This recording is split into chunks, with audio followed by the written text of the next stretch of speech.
네, 여러분 안녕하세요. 오늘 미라이 메가테크에 오신 것을 환영하고요. 저는 진행을 맡은 영화 전문 기자 윤선입니다. 만나서 반갑습니다. 오늘 호소다마모루 감독님께서 팬분들이 많이 와 계시다는 소식을 듣고 사전 예정이 없던 무대 인사를 진행하셨던 걸로 알고 있습니다. 벌써 깜짝 만남으로 반갑게 만나셨을 텐데요. 지금부터 자리로 모셔서 미라이에 대한 조금 더 진중하고 비하인드 이야기를 더 많이 들을 수 있는 토크 진행해 보도록 하겠습니다. 호소다마모루 감독님 박수로 맞이해 주세요.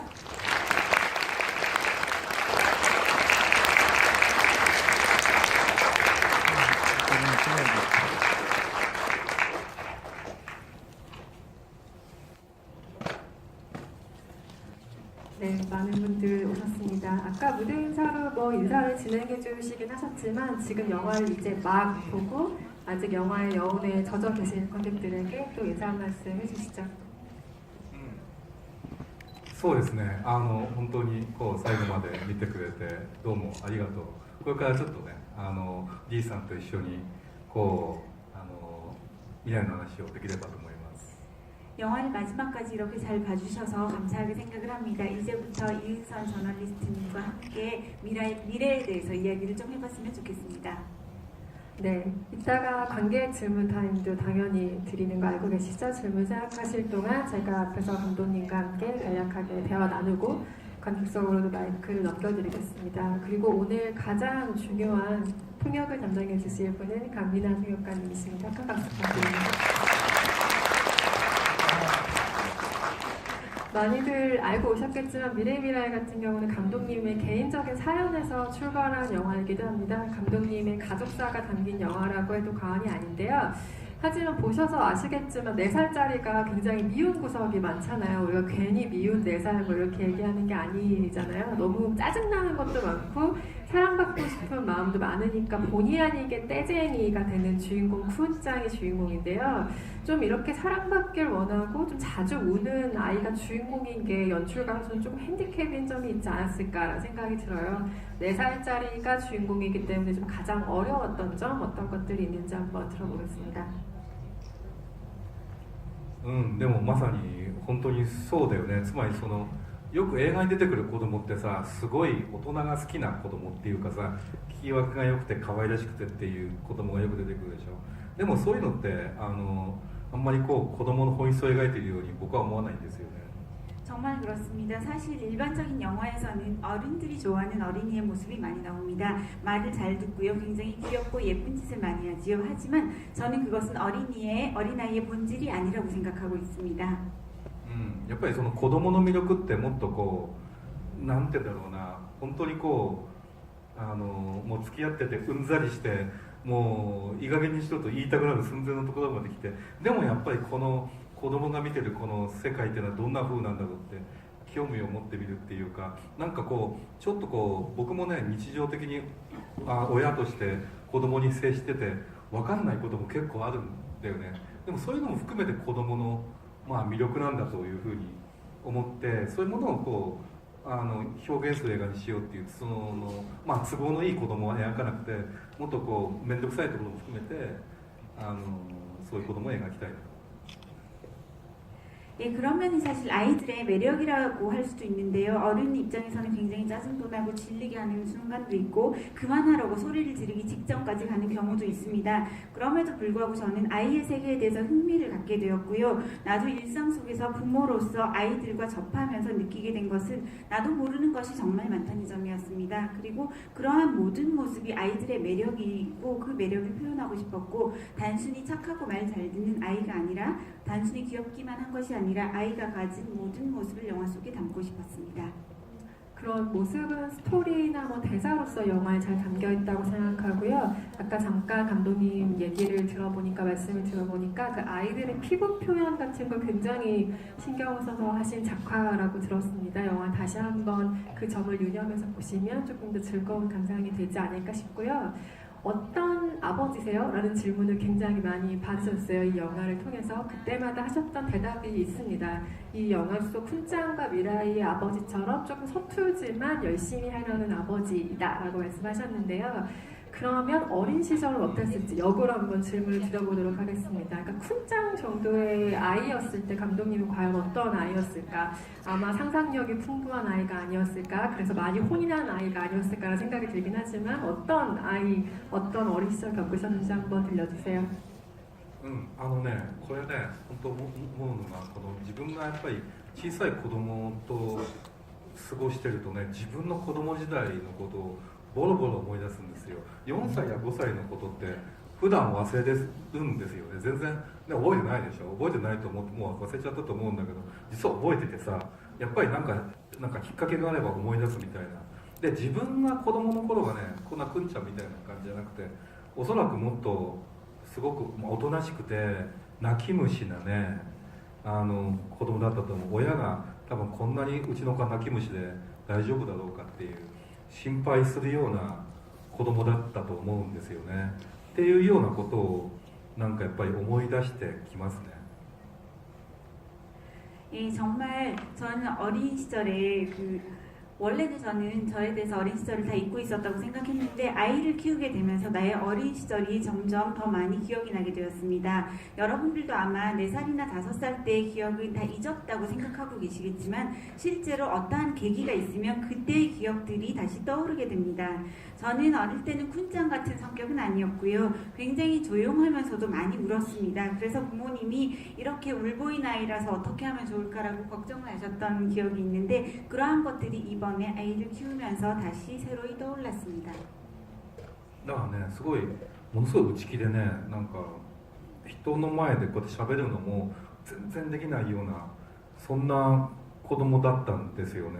だから例えば自分の子供を見るとすごくほら愛されたいって気持ちをいっぱいに出すのがなんて羨ましいっていうか、自分もこういう子供時代を生きてみたかったっていうふうに思えるっていうのかな。だからもう一回自分も子供時代を生き直してるような気持ちになったっていう感じなんですよ。 저는 어릴 때 굉장히 내성적이었고 남들 앞에서는 말도 꺼내지 못하는 그런 아이였다고 기억하고 있습니다. 그렇기 때문에 저희 아이들을 볼 때는 본인이 사랑받고 싶다는 것을 굉장히 자유롭게 이야기를 하고 표현을 하는 모습을 보게 되고 매우 부럽다고 생각을 하고 있습니다. 그리고 저도 그런 식으로 본인의 의사를 표현을 하면서 어린 시절을 다시 살아보고 싶고 다시 한번 돌아갔으면 좋겠다라는 생각을 하였습니다. 여기에서 어린이 쿤짱이 상처받는 순간마다 판타지를 경험한다라는 걸 몇 번의 반복을 통해서 아마 파악을 하셨을 겁니다. 그 판타지 배경이 굉장히 여러 번 바뀌는데요. 처음에 6호 왕자인 모습을 만났을 때는 뭐 낡은 성처럼 보이기도 했다가 물고기떼가 가득한 물속으로 판타지를 보여주기도 하죠. 그리고 창고에서 기차역으로 굉장히 폭넓은 판타지의 배경을 보여주는데요. 각각의 콘셉트를 좀 어떤 식으로 떠올리셨을지 굉장히 궁금해요. 그리고 그 중에 가장 연출이 좀 까다로웠다고 생각하시는 시퀀스의 판타지 배경은 무엇인지도 궁금합니다. 例えばこの映画を見て例えば若い人なんかこれ SF じゃないか、どういう SF の仕掛けなんだろうって思う人いるかもしれないけど、子供の世界の中に SF っていう考えって全くないんですよね。どっちかっていうとほら子供ってほら生まれたばっかりだから世界を見たものがみんな不思議なんですよ。だからね、子供の絵本見ててもすごくやっぱり不思議な庭っていうだけでその庭を通して不思議な世界に行けちゃうっていうことがまあこの映画見て気が付く人もいるかもしれないけども、英米の児童文学の中にそういう庭を介して不思議な世界に行くって物語がたくさんあることに気づかついてる人もいると思うんですけど、どっちかといえばそっちなんですよ。 SF ではなくて。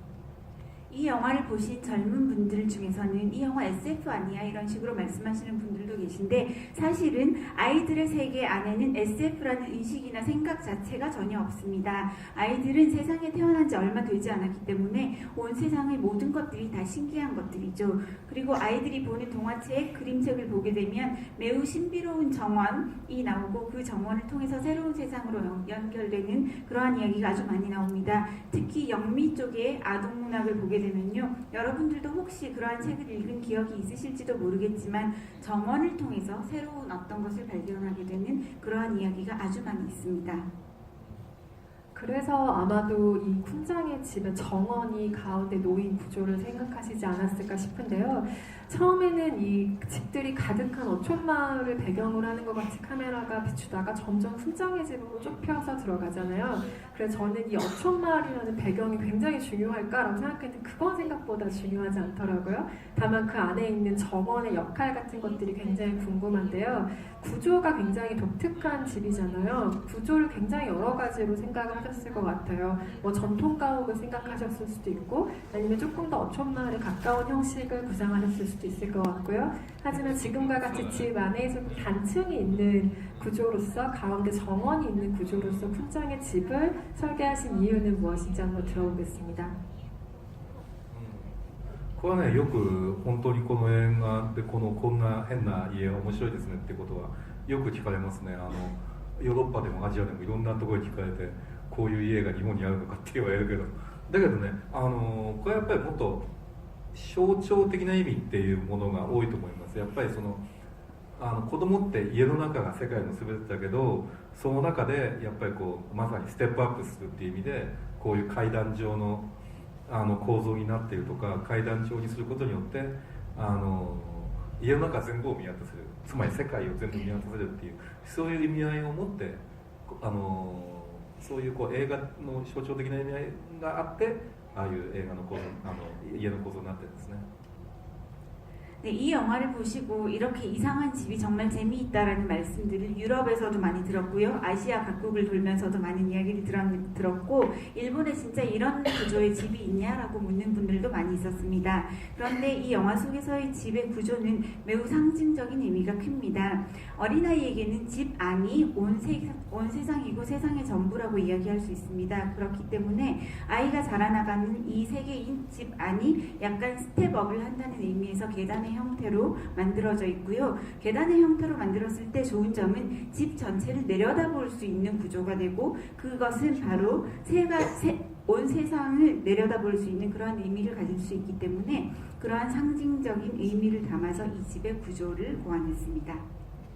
또 말씀하신 것처럼 아이들이 계속 그 계단 같은 단계들을 기어 오르는 장면들이 많잖아요. 그걸로도 아마 표면적인 어떤 성장의 모티브를 계속해서 반복적으로 이야기해 주시기에 좀 마땅한 집의 구조가 아니었나라는 생각이 들고요. 그런데 이 영화를 보면서 또 한 가지의 의문은 이런 것들이 들었습니다. 보통 우리가 일반적인 작품들을 보게 되면 그리고 그 이전에 감독님이 만드셨던 전작들을 보게 되면 주인공이 일련의 사건을 겪는 과정이 정말 발단, 전개, 절정의 순서로 쭉 흐르는 구조를 택하고 있죠.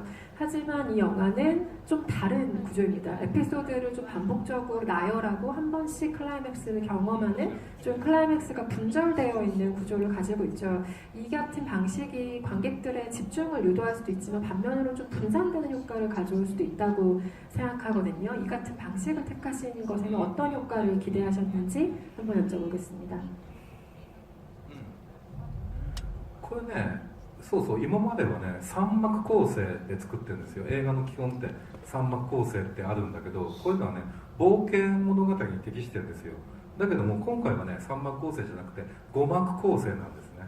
でこれってのはもっとこうなんて暗装時っていう形式ですけどね、つまりもっと日常をこう丹念に描いていくのに適した方法で、僕の今までの映画って基本的に3幕構成で映画の基本にのっとってるんだけども、あえてやっぱり日常をしっかり描きたいっていうわけなんで5幕構成にしてみたっていうことなんしてみたっていうかすることによって、だからこそ3幕構成では描けない表現にトライしたっていうことなんですね。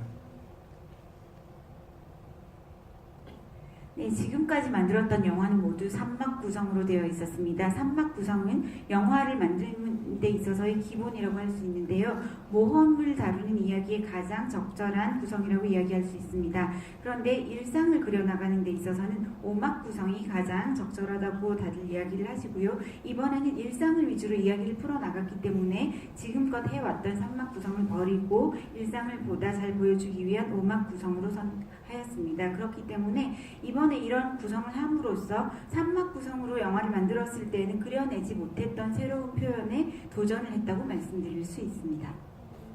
한국에서도 뭐 이 영화를 어른 관객뿐 아니라 어린이 관객들도 많이 보겠죠. 하지만 감독님께서 테스트할 수 있는 가장 가까운 관객은 이 영화의 쿤장과 미라이의 모델이 됐던 본인의 자녀분들이실 겁니다. 그 오마 구성을 본 쿤장의 모델이 된 첫째 아이의 반응이 궁금한데요. 어느 장을 굉장히 좋아하던가요?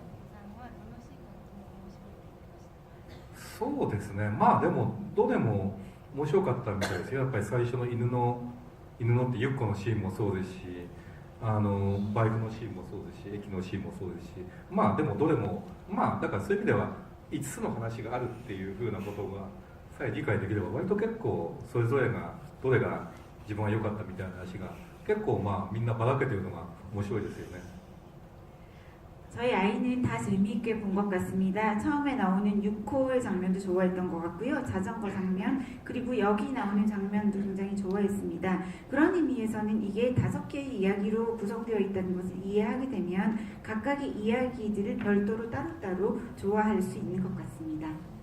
한국 관객들에게는 어떤 장의 반응이 굉장히 좋을지 기대가 또 되는 대목입니다. 괴물의 아이라는 감독님의 전작을 기억하시는 분들이 많으실 텐데요. 괴물의 아이를 함께 작업한 프로듀서인 사이토 요이치로라는 분이 계십니다. 이 분이 감독님의 작품 세계를 설명할 때 굉장히 인상적인 단어를 사용하기 때문에 제가 이분의 멘트를 기억을 하고 있는데요.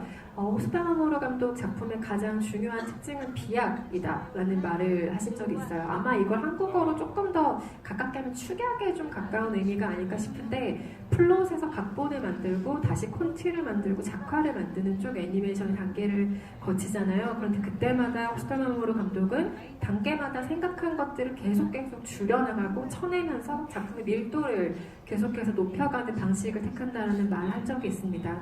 이번 작품의 경우에는 어떤 단계의 출혈이 가장 많았는지, 어떤 선택들을 하셨는지 이런 것들 궁금합니다. でもそうだなこれねでもやっぱりつまり未来の未来におけるこれまあ個人的にやっぱりある種の飛躍面白いところっていうのはつまりものすごく今までの中で一番身近なっていうのが一番ちっちゃな作品でしょ。だって家から出ていかないし4歳の子供の狭い世界の中での話のようで、でも実はやっぱり人生の連なりっていうかひいおじいちゃんからおじいちゃんからお父さんから自分になってまた未来へ続いていってっていう人生がずっと太古からずっと連なっててまたずっと未来へ続いていってでそれぞれがやっぱり人生がループしてるっていうのかな大きな円を描くように、そういうような大きな人生の流れみたいなものがこの映画で見えた人は見えたと思うんですけども、それを考えると今まで僕の映画の中で一番大きな映画じゃないか、そういうふうなところがすごく飛躍になってるんだと思います。単に日常を描いただけじゃないところにこの映画がたどり着いたのが良かったなって。 네, 역시나 제가 이번 미래에 있어서 개인적으로 느끼는 가장 큰 비약이라고도 생각하면서 가장 재미있는 부분이라고 생각하는 것은 지금까지의 영화에 비해서 가장 친근하고 가장 가까이에 있고 가장 작은 것을 그려낸 작품이라고 할 수 있습니다. 무대가 집 안에서 다 일어나고 있고요. 그리고 주인공이 4살인 꼬마아이인 그런 작은 이야기입니다. 그러나 잘 들여다보게 되면 증조 할아버지가 계시고 할아버지가 계시고 아버지가 계시고 내가 있고 앞으로 미래에 무언가가 이어져 갈 것입니다. 그것은 태고적부터 인간의 인생이 계속 이어지고 돌고 도는 인생이 루프하는 하나의 큰 원을 그리는 듯한 모습을 보여줄 수도 있습니다. 그래서 만약에 이 영화를 보시고 인생의 그러한 큰 흐름을 볼 수 있는 분도 있으셨을 거라고 생각을 하기 때문에 어떤 의미에서는 제가 만든 영화 중에서 가장 큰 영화라고도 말할 수 있습니다. 그런 점에서 가장 작은 것을 통해서 가장 큰 것을 보여주는 그러한 비약이 가장 큰 이 영화의 비약이라고 생각을 하고요. 단순히 이 영화가 하나의 일상으로 끝나지 않고 좀 더 큰 것에 도달할 수 있었다는 점에서 좋았다고 생각합니다. 이 작품의 가장 중요한 키워드가 지금 나왔습니다. 삶의 순환, 루프라는 단어가 나왔는데요. 감독님의 전작부터 이 작품까지 이어지는 공통된 키워드는 성장도 있을 테고 판타지도 있을 테고 여러 가지가 있을 겁니다. 근데 이 영화에 이르러서는 미래미라이라는 작품에 이르러서는 삶의 순환이라는 주제가 조금 더 본격적으로 두드러진다는 생각이 드는데요. 그러니까 한 아이의 시간보다는 가족 전체의 시간 그리고 그 가족 안에 삶의 시간이 전체적으로 어떻게 돌고 서로에게 영향을 주는가에 대한 이야기를 그리고 있다고 볼 수 있습니다. 이 주제에 조금 더 본격적으로 그려보자라고 생각한 관심이 생긴 계기 같은 것들이 있으실 텐데요.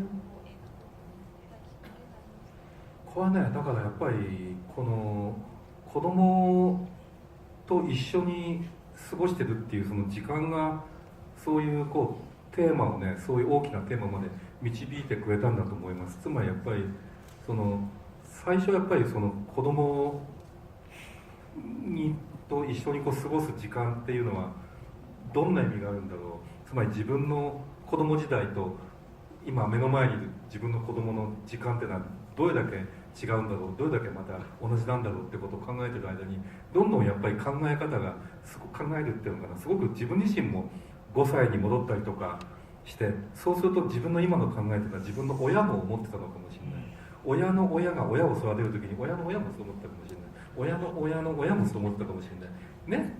親の親の親の親もそう思ったかもしれない。そういうふうに思うとこれすごいんじゃないかなと思うわけ。そうやって人類ってずっと昔からそうやって同じことを繰り返しながらずっと続いてきて、これからまた未来ずっと続いていくんですよ、これがって思うと、すごく人間の人生って単にある瞬間瞬間だけのように思うけど、でもやっぱりもっと大きな流れの中の一部なんだなって思ってくるんですよねっていうことなんだと思う。もう翻訳がね。 제가 아이와 함께 시간을 지내면서 결국은 그러한 아이와 함께하는 시간이 이렇게 큰 테마로 길을 열어주고 이어주었다는 생각을 하고 있습니다. 처음에 제가 아이와 함께 지낼 때는요, 이 시간이 나에게 어떤 의미가 있지라는 생각을 했었는데 점점 내 어린 시절과 내 눈앞에 있는 이 아이의 시간은 어떤 식으로 다르고 어떤 식으로 유사한지에 대해서 생각을 하게 되었고요. 아이를 키우면서 저도 스스로 5살 때의 저 자신으로 돌아가기도 하고 마찬가지로 나의 부모님도 지금의 나처럼 생각을 했을까라는 생각도 하게 되고, 나의 부모님의 부모님도 그러지 않았을까? 부모님의 부모님의 부모님, 부모의 부모의 부모의 부모, 이런 분들이 다 그러한 것들을 생각을 하면서 이때까지 이어져 왔구나라는 것을 깨닫게 되었고, 그것이 정말로 대단한 일이라는 생각을 하였습니다. 인류는 이런 식으로 같은 것들을 계속 반복을 해서 아주 오랜 시간을 이어오고 있고 앞으로도 이런 것들이 이어져 갈 거라는 생각을 했습니다. 한 사람의 인생이란 그냥 생각했을 때는 순간과 순간들이 이어진 것 같지만 사실은 커다란 흐름의 일부가 한 사람의 인생이라는 생각을 하게 되었습니다. 감독님 전작 중에 뭐 썸머워즈라는 작품도 있지만 그건 한 가문이 무언가를 이뤄내는 이야기이잖아요. 이 영화를 보면서 어떤 가문의 이야기라는 점에서는 이거는 무슨 고전문학의 100년 동안의 고독 같은 작품이 될 수도 있겠다 싶을 정도로 어떤 가문의 일화들을 보는 점이 재밌었는데, 이렇게 가족에 대한 이야기들을 확대해 나가다 보면 언젠가는 호소다 가문에 대한 이야기도 만날 수 있지 않을까, 혹시 그런 상상해 보신 적 있는지 궁금해요.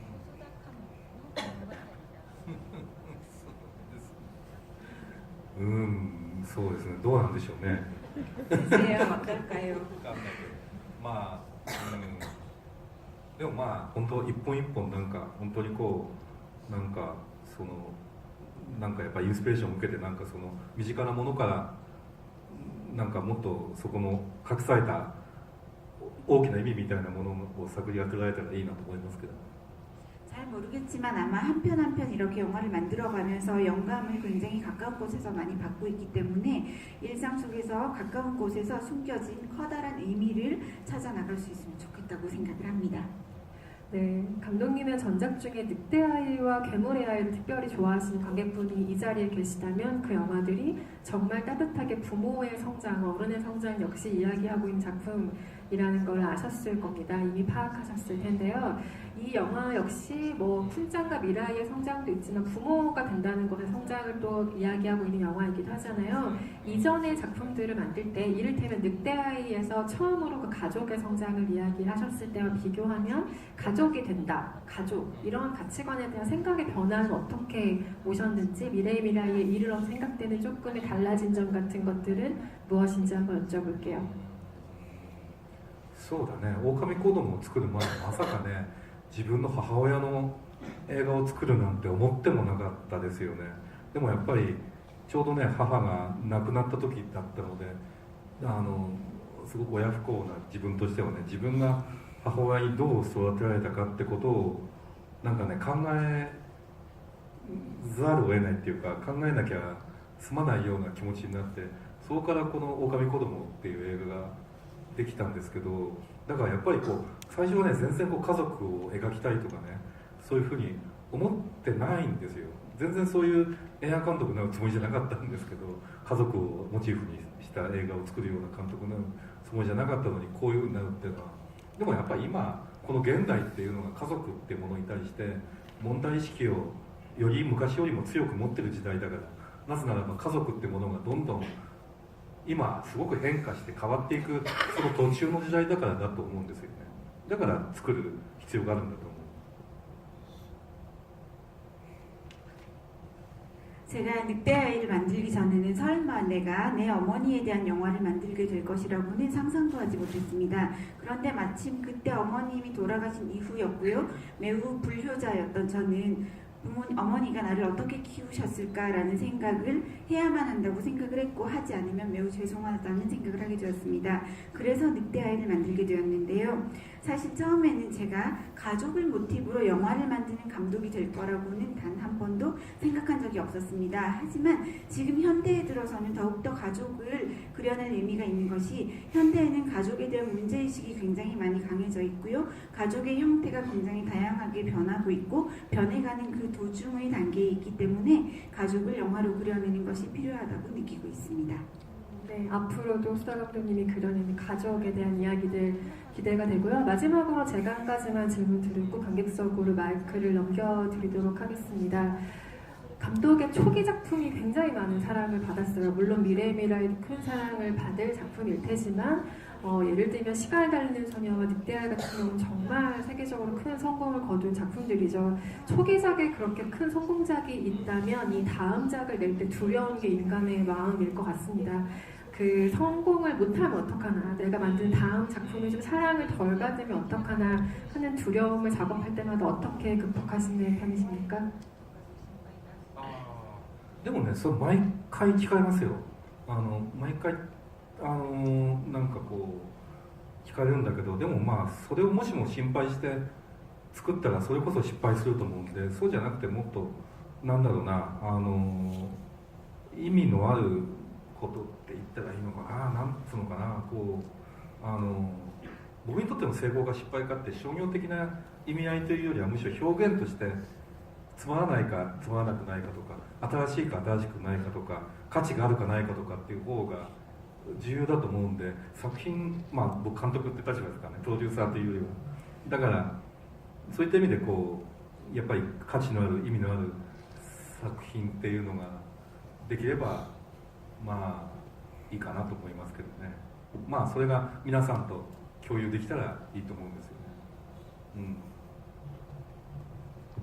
네, 그 질문을 매번 영화를 만들 때마다 듣게 되는데요. 사실 제가 성공에 대해서 걱정을 하고 영화를 만든다면 그야말로 실패하는 영화를 만들게 될 것 같다는 생각을 하고 있습니다.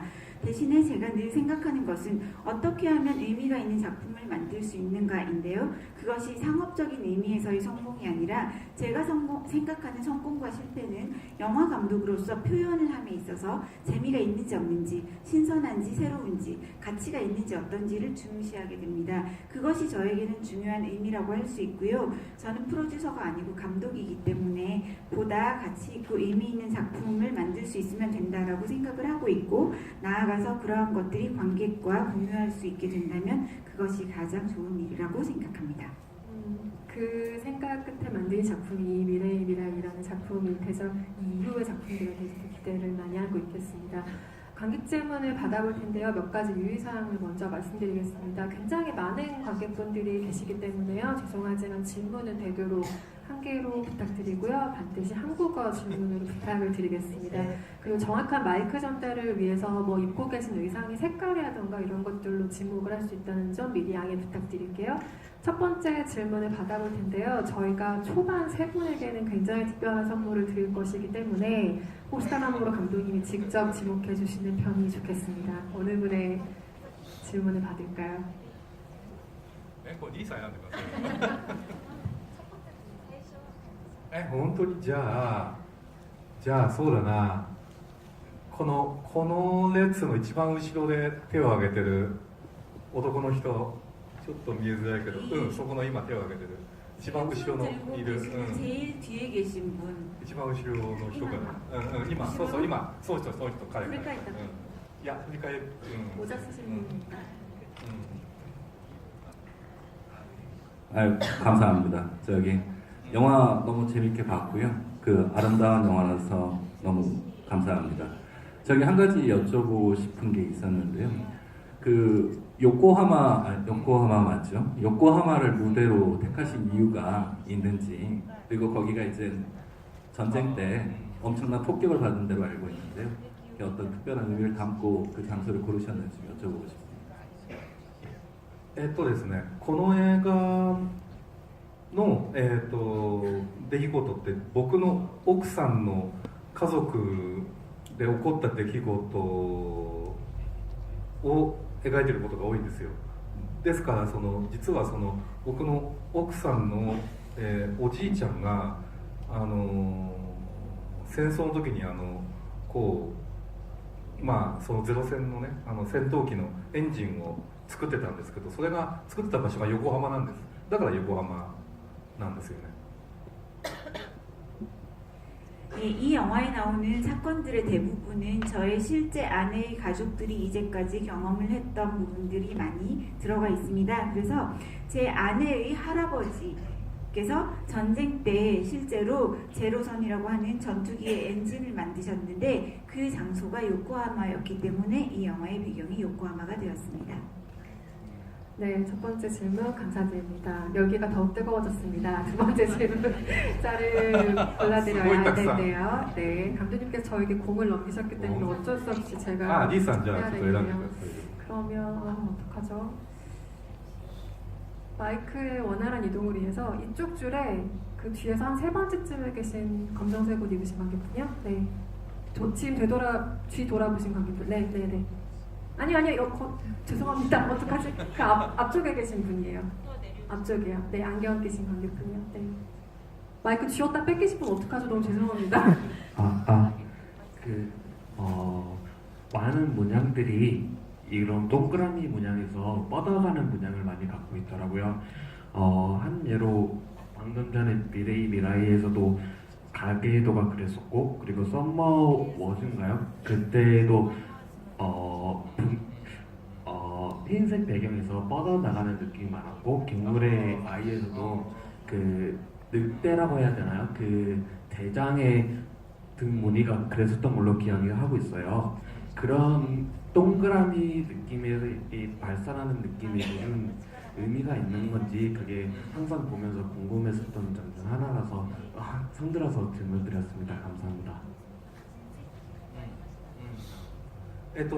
これはねあれなのよ結構自分の映画の中で抽象的なっていうかね関連的な部分を抽象的に描きたいと思ってるんですね。例えば時をかける少女だったら時間の時間が溜まっているところとかねサマーウォーズのインターネットの世界とかね今回だったら家系図っていうものの観念をそのままビジュアルにするときにやっぱりそれで抽象的な世界にしたいってそれでこういうビジュアルにしてるんですね。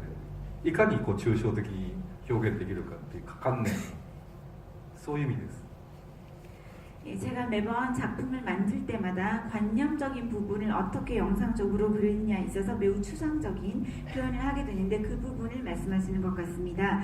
가령 시간을 달리는 소녀의 경우에는 시간이 멈춘 공간을 그런 식으로 표현을 했고요. 서머워즈 때는 인터넷 속의 세상을 그런 식으로 그렸으며 이번 미라이에서는 가계도를 말씀하신 것처럼 그렇게 뻗어나가는 듯한 추상적인 비주얼로 그려냈는데요.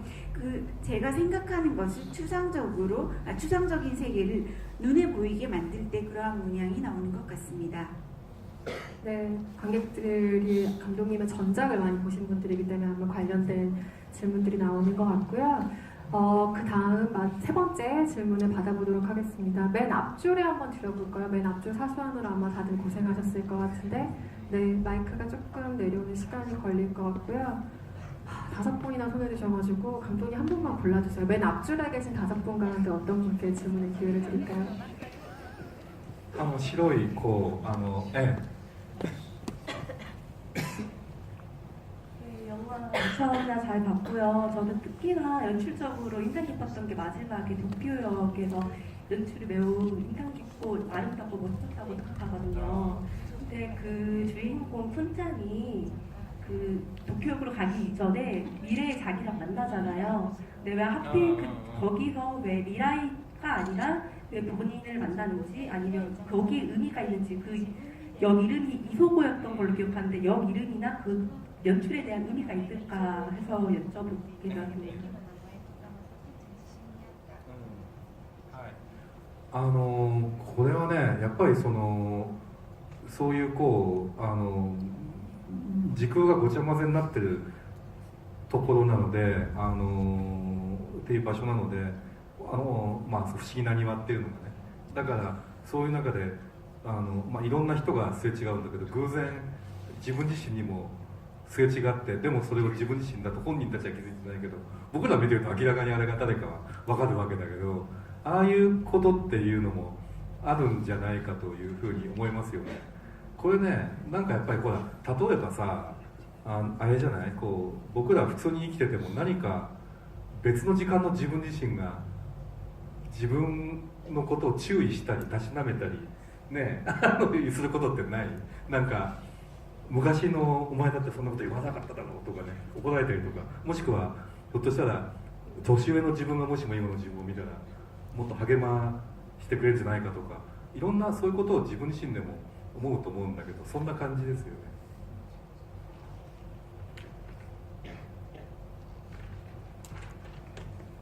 예, 마지막에 그 장면은 시간의 축이나 공간의 축이 뒤죽박죽이 되어 있는 그러한 장소를 보여주고 있는데요. 신비한 정원 자체가 일단 모든 것이 섞여버린 그런 뒤죽박죽이 되어 있는 곳인데 그곳에서 이 쿤짱은 굉장히 많은 사람과 스쳐 지나가게 되고 많은 사람을 보게 됩니다. 그러던 중에 우연히 자기 자신과 마주치게 되는데요. 그 둘은 서로가 자신이라는 걸 알지 못합니다. 하지만 보고 있는 우리 관객은 둘이 맞다는 것을 확실하게 알 수 있게 표현이 되어 있는데요. 저는 살면서 일상 속에서도 그런 일이 있지 않을까라는 생각을 많이 하고 있습니다. 가령 지금을 살아가면서 다른 시간대를 살고 있는 내가 나에게 너 조심해야 돼라고 주의를 주지 않을까라든지 이것은 나를 어떻게 좀 나에게 어떤 이야기를 한 것이 아닌가 싶을 때도 있고 좀 더 나보다 나이가 든 나 자신이 너 옛날에 안 그랬는데 지금은 왜 그래? 라고 이야기를 한다거나 혹은 좀 더 격려를 해준다거나 이런 식의 일이 있다는 생각을 할 때가 있습니다. 그러한 것들을 표현한 것이라고 말씀드릴 수 있습니다.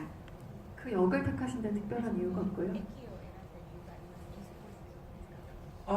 それは磯子駅そのものがなんていうのくんちゃんたちが住んでる家の近くの駅なんですよね。でも映画に出てきたようなあんな無人駅じゃないんですよ。本当はもっと巨大な駅なんだにくんちゃんの心象風景の中ではあんな寂れた無人駅だっていうところが面白いところですよね。 그 이소고역에 대해서는요 실제로 배경으로 삼고 있는 곳에서 쿤짱의 집에서 가까이 있는 역 이름이 이소고역입니다. 그런데 사실은 영화에 나오는 것처럼 그렇게 아무도 없는 무인역이 아니라요 굉장히 사람이 많고 좀 더 큰 역인데요. 그런 거대한 역이 쿤짱의 마음속에서 심상 풍경으로서는 그렇게 작은 아무도 없는 쓸쓸한 무인역으로 그려졌다는 것이 재미있게 느껴질 것입니다. 네, 질문 감사합니다.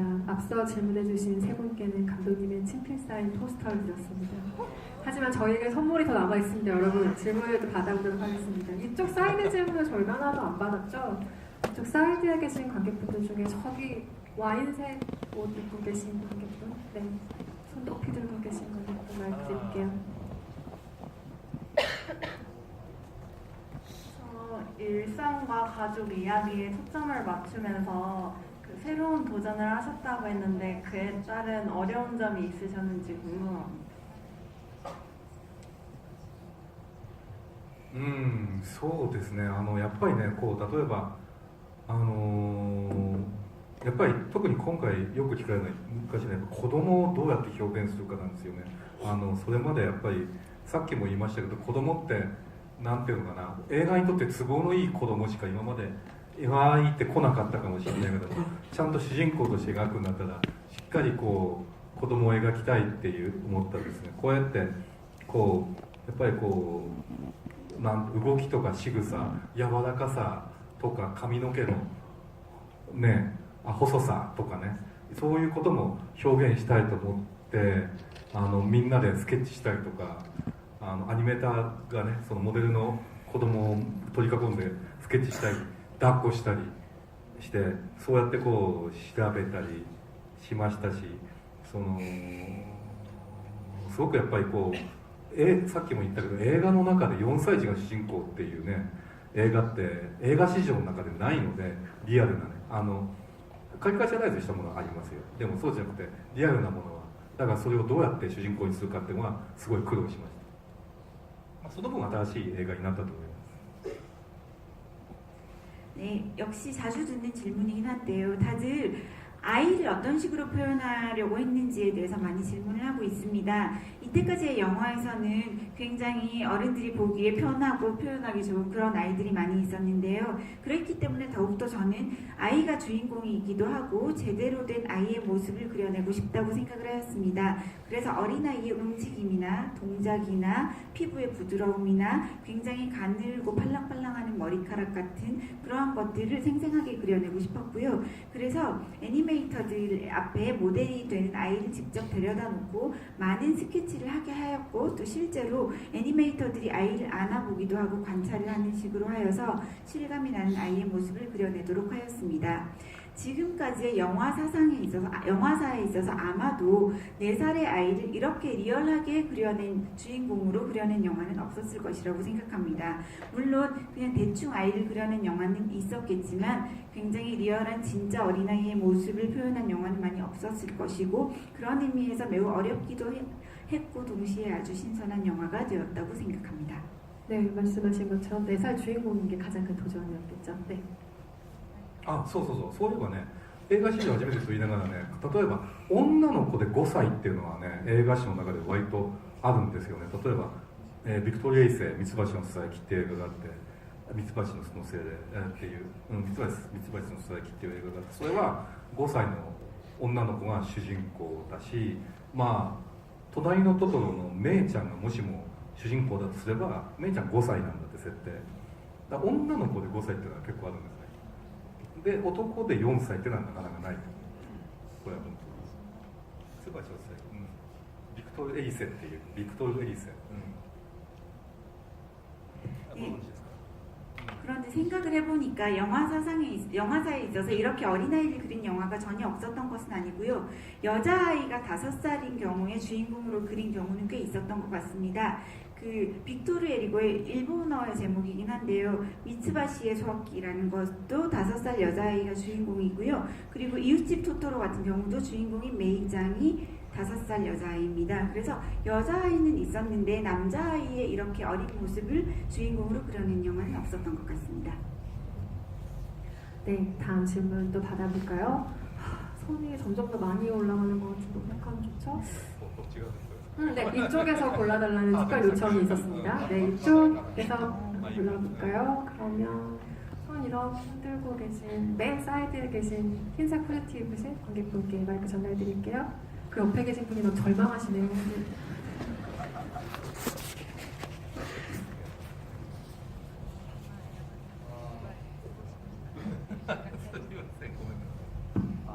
감독님의 전 작품들을 굉장히 잘 봤는데, 이제 그 늑대 아이에서는 이제 약간 조금 모성애 이런 모습들을 봤던 것 같고, 괴물의 아이에서는 그 코마테스한테 약간 부성애 같은 모습을 봤던 것 같고, 이번에 미라이에서는 약간 조금 그 아이의 모습을 본 것 같은데, 혹시 다음 작품에서 뭔가 보여주고 싶은 걸 계획하고 있는 게 있다면 뭐가 있는지 좀 궁금합니다. そうね、例えばやっぱりね、そうですよね。だからサマーウォーズは親戚を描いて、狼子供母親がテーマだった、化け物の子は父親がテーマだった、今回の未来は兄弟がテーマだったんです。でそうやっていくともう家族の要素の中で表現するものがないんじゃないかっていうふうに前誰かどこかの国でね言われましたけど、そうだからそういう意味ではまた新しい展開のことを今考えてるんだよね。예, 서머워즈에서는 친척들의 이야기를 그렸고요. 늑대아이에서는 엄마의 모습을 그렸고, 괴물의 아이에서는 아빠의 모습을 그렸고, 미래의 미라이에서는 형제를 그렸습니다. 그래서 어떤 나라에서 어느 분이 저한테 이제 더 가족에 대해서는 그릴 게 없지 않느냐라는 질문을 하셨었는데, 그런 의미에서 지금까지 하지 않았던 좀 더 새로운 것을 그려낼 수 있지 않을까라고 생각합니다. 삶의 순환처럼 이 영화의 주제가 된 요즘 조금 관심을 가지고 계신 좀 큰 주제 같은 것들이 혹시 있을까요? でもどうなんですかね。どうなんですかね。でもね、この未来を作ってね、こんなにでかいテーマを自分が書くことになると思わなかったんで、なかなかこういう方法、未来ってやっぱ珍しい映画だと思います。こういう方法を取らないとこのテーマにたどり着かないっていうような映画だったと思うんで、なんかそういった意味ではなかなかね、こういうテーマをもう一回やるっていうのは難しいぐらいにでかいなって思うんですよ。もうちょっと次はまた違う方向性のものだとは思ってますけどね。 미래의 미라이를 제가 이런 식으로 큰 테마로 이어나가게 될 것이라고 생각하지 못했었습니다. 그래서 미래의 미라이는 굉장히 독특한 방식으로 영화를 만들어 가다 보니까 결국 매우 큰 것으로 도달하게 되는 그러한 결론이 되었는데요. 제가 한 번 더 미래의 미라이 같은 작품을 만들려고 한다면 굉장히 힘들었기 때문에 이제는 더 못 만들 것 같다는 생각이 들고 있고요. 그래서 앞으로는 전혀 다른 방향성을 가진 영화를 만들게 될 것 같습니다. 앞으로 못 만들 작품이라고 하시니까 이 영화의 홍보를 여러분이 책임져 주셔야겠습니다. 많은 분들이 볼 수 있도록 도와주시고요. 중앙열의 마이크 다시 전달드리겠습니다. 중앙열 가운데 네, 핑크색 옷 입으신 관객분께 마이크 전달드릴게요. 안녕하십니까. 영화 너무 잘 봤습니다. 궁금한 게 있는 게 여러 가족 구성원들이 많이 등장을 하는데 이제 이런 그 한 명 한 명의 그런 가족 구성원들의 에피소드를 선정하는 데 있어서 어떤 모티브가 있었는지, 그리고 이제 엄마 중심에서 아버지 중심으로 이제 육아가 진행이 되고 이렇게 에피소드가 진행이 되는데 아버지에 관한 원래 증조 할아버지가 있지만 아버지에 대한 개인적인 에피소드는 원래 계획이 없었는지 혹은 그런 게 좀 궁금합니다. 아버지에 대한 개인적인 에피소드 원래 뭐 구상이 있었는지 혹은 뭐 이제 어떻게 そうそう、例えばね、この映画なんだろう、こうカンヌ映画祭の監督週間っていうので一番最初にワールドプレミアだったんですけど、その時にヨーロッパの記者の人にすごく聞かれたのが、要するにこの日本っていうのは伝統的な家族だとヨーロッパからすると見えるのに、この映画は伝統的な家族を描いていないと。要するに父親が子育てをして母親が外に働き出てるっていう、それはその日本もその古い社会から新しい社会へ変わる必要があるっていう監督のメッセージなのか、それとも願望なのかって聞かれたんですよ。で僕はそうじゃなくて、これは今現実に日本で起こってる出来事をそのまま描写したに過ぎないって言ったんですね。つまりそのヨーロッパから見たら日本って古めかしい社会で映画で描かれてることは願望だろうって見えるわけでも、そうじゃないじゃない。つまり現代ってもっと変化してるし、家族の形も変わってるしっていうようなことがあると思うんですよ。多分ひょっとして韓国社会だってそういう変化してる途中、日本の社会だって変化してる途中だから、そういうことをやっぱりこう描くっていうふうなことがすごく映画の中では大事なことだと思うんですよね。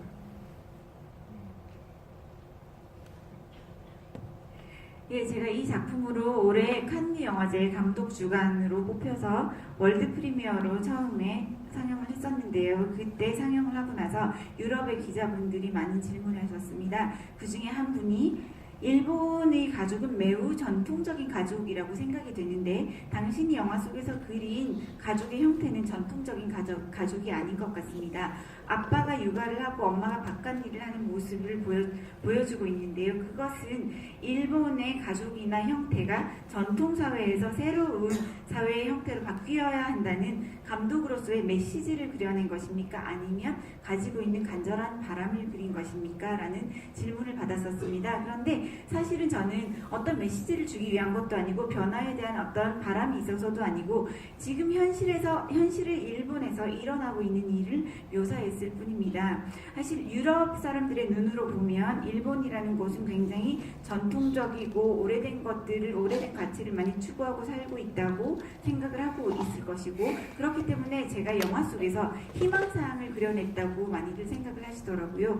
하지만 제가 그려낸 것은 지금 있는 현대 그 자체이고 현대에서 변화해가는 것들 가족의 형태가 어떤 식으로 바뀌어 가는지 그런 것들을 보여준 것이고 아마도 한국의 사회도 그런 식으로 변화하고 있을 것이라고 생각하고 있습니다. 그렇게 저는 현재에서 변화해가는 도중의 모습을 그려내는 것이 영화를 만드는 데 있어 중요하다고 생각을 하고 그런 식으로 가족을 그려냈습니다. 네, 오늘 좋은 질문들 쏟아지고 있는데 안타깝게도 마지막 질문이 될 것 같습니다. 네. 마지막 질문인 만큼 한 분 지목해 주시죠. じゃあ今度関西になってくださいよ。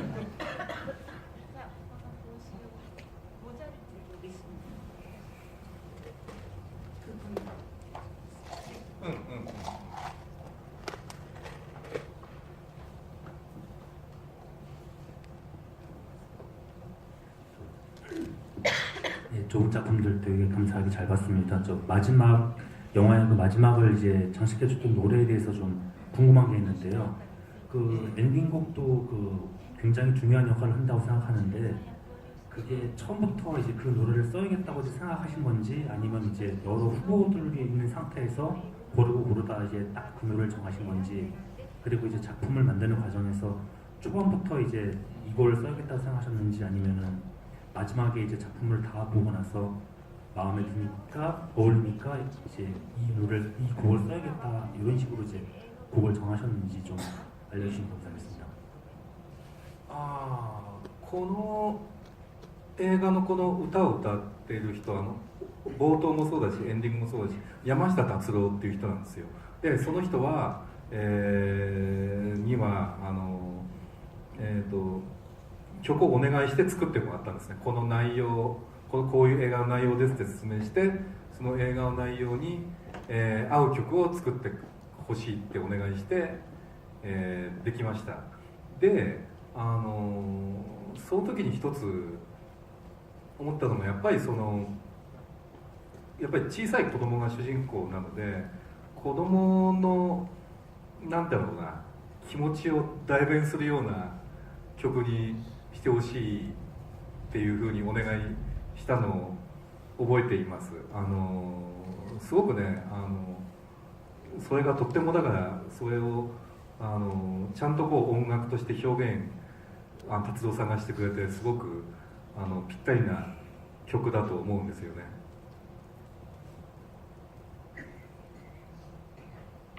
네, 영화 속에 나오는 노래는요, 처음에 나오는 노래도 그렇고 마지막 주제곡도 마찬가지로 야마시타 타츠로라는 분께 부탁을 드렸습니다. 그런데 원래 있는 곡이 아니라 이 영화를 위해서 곡을 새로이 만들어 달라고 부탁을 해서 만든 곡이고요. 영화의 내용을 보여주면서 이 내용에 맞는 곡을 만들어 달라고 부탁을 드리고 그렇게 해서 완성이 된 곡입니다. 그래서 제가 이 곡을 주문을 할 때 생각했던 것은 어린 아이가 주인공이기 때문에 아이의 기분을 대변할 수 있는 음악으로 그러한 곡으로 만들어 달라고 부탁을 했던 기억이 있습니다. 그리고 결과적으로 야마시타 타츠로 씨가 매우 음악적으로 그러한 것들을 잘 표현해서 이 영화에 딱 들어맞는 곡을 만들어 주셨다고 생각합니다. そうそうそう、よくさ映画の主題歌ってよくタイアップっていうねなんていうか曲が売れるために協力するみたいなことがあったりもしくはいっぱいある候補があって実際ね本当にそのレコード会社からいろんなデモテープが送られてきたりすることもあるんですけどそうじゃなくて僕の映画の場合はやっぱり映画に合う曲を作ってもらうっていうことが基本だと思います。 영화에 따라서는 영화의 주제가를 일종의 타이업이라고 해서 어떤 제휴의 관계로 음반을 팔기 위해서 그 곡을 넣고 영화의 입장에서는 거기에서 좀 더 이렇게 여러 가지 서포트를 받는 형식으로 음악을 부르는 경우도 있고요. 그러한 때에는 굉장히 많은 후보곡들을 레코드 회사에서 제공을 해주고 그러한 데모 테이프들을 듣고 영화의 곡을 선정하는 경우가 있는데 제가 만드는 영화에 있어서는 영화에 맞는 곡을 새로이 만드는 것이 기본이라고 생각하고 있습니다. 네, OST도 굉장히 인상적인데 마지막 OST에 대한 질문까지 감사합니다. 시간 관계상 더 많은 질문을 받지 못해서 죄송하고요. 감독님 마지막 인사 부탁드리고 자리를 마무리할까 합니다. 僕そうだね。本当こうすごく映画を見てくれて、しかもすごくいい質問をたくさんしてくれて、どうもありがとう。すごくこう韓国の皆さんって昔から本当に時をかける少女っていう作品の時からね、僕が何者かわからないのにすごく最初からね、世界で一番最初に支持してくれたっていうようなすごくそういうずっと応援してくれてるっていう気持ちが感じてすごく嬉しいなといつも思ってるんですよ。釜山映画祭もね、初めて僕参加した映画祭でしたし、だからそういう皆さんにまたこうやって新しい作品を見てもらえて本当に嬉しいなと思います。本当に質問も Q&A もすごくいい質問ばっかりで嬉しいです。とっても今日は本当にどうもありがとう。 네, 이렇게 많은 분들이 영화를 봐주시고 좋은 질문을 많이 해주셔서 정말로 고맙게 생각하고 있습니다. 한국의 관객들은요, 제가 시간을 달리는 소녀를 만들었을 때부터 아무도 저라는 사람을 모르셨을 때 전 세계에서 최초로 저를 지지해주고 그 이후에도 계속해서 응원을 해준 관객분들이라고 생각하고 있고 그렇기 때문에 매우 기쁘게 생각하고 있습니다. 그리고 부산국제영화제도 제가 처음으로 해외 영화제에 참석을 했던 영화제였고 그렇기 때문에 이렇게 한국에서 여러분들이 신작을 봐주시게 되는 것이 매우 기쁠 따름입니다. 그리고 오늘 여러분들께서 Q&A에서의 질문도 너무나 좋은 질문 많이 해주셔서 진심으로 기쁘고 감사하게 생각합니다. 감사합니다. 감사합니다. 너무ありがとう。 네, 저희가 오늘 입장할 때 미래미래 메모지를 나눠드리지 못했는데요. 퇴장하실 때 모두 나눠드립니다. 지정 퇴출로로 퇴장 부탁드리고 아마 중앙열의 퇴출로 중에 한 곳으로 스태프들이 안내를 해드릴 겁니다. 1월 16일 미래미래의 개봉 많은 응원과 입소문 부탁드리고요. 오늘 위스퍼링 통역을 해주셨기 때문에 더 많은 질문을 받을 수 있었어요. 정확하고 매끄러운 통역 수고해주신 강민아 통역가님께도 큰 박수 부탁드립니다. 함께해주신 관객 여러분 감사합니다. 좋은 연말 보내시고요. 안녕히 가세요. 감사합니다.